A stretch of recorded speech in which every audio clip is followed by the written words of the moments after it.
Bonjour à tous, les shiurim sont dédiés les Nishmat Brana Bat Moshe et Israël Ben David.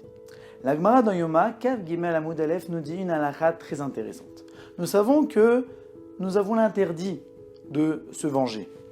Mais il y a oui une vengeance qui est même obligée. La Gemara nous dit que tout Talmid Chacham qui a été offensé et qui ne se venge pas comme un serpent, alors n'est pas un Talmid Chacham. Première question, pourquoi il a le droit de se venger? Et deuxième question, pourquoi comme un serpent? Alors le Maharsha nous dit, cette vengeance-là n'est pas pour venger son honneur, mais pour venger l'honneur de la Torah qu'il porte. En effet, un Talmid Chacham représente la Torah. Donc s'il a été offensé, ce n'est pas que sa personne qui a été offensée, mais la Torah qu'il représente. Mais pour cela, il faut qu'il se venge comme un serpent. Pourquoi comme un serpent? Puisque la Gemara dit que le serpent est le seul animal qui attaque son ennemi sans avoir aucun profit. Le lion va attaquer sa proie pour le dévorer, mais le serpent va juste tuer sa proie sans avoir à la dévorer.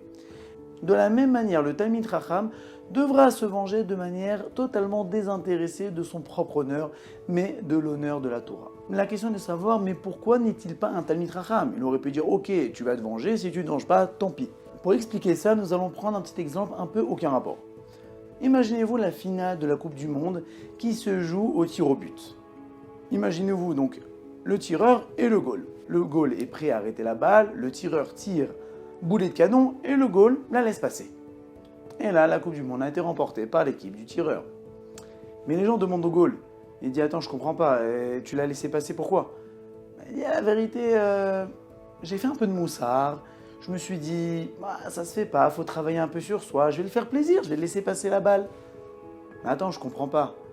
Tu sais pas que tu représentes une nation, qu'il y a une équipe avec toi? T'es pas tout seul.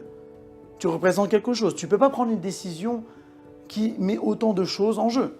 Si tu veux faire ton tzaddik, fais-le chez toi, mais ne le fais pas lorsque l'honneur d'une nation est en jeu. De la même manière, si le Talmid Chacham se dit « Non, tu sais quoi, je vais passer l'éponge, il m'a offensé, mais c'est pas grave, je vais travailler sur moi. » C'est bien beau de travailler sur toi, mais ce n'est pas que toi qui as été bafoué, c'est la Torah qui a été bafouée. Si tu n'es pas capable de voir ça, c'est que tu n'apprécies pas sa juste valeur, la Torah.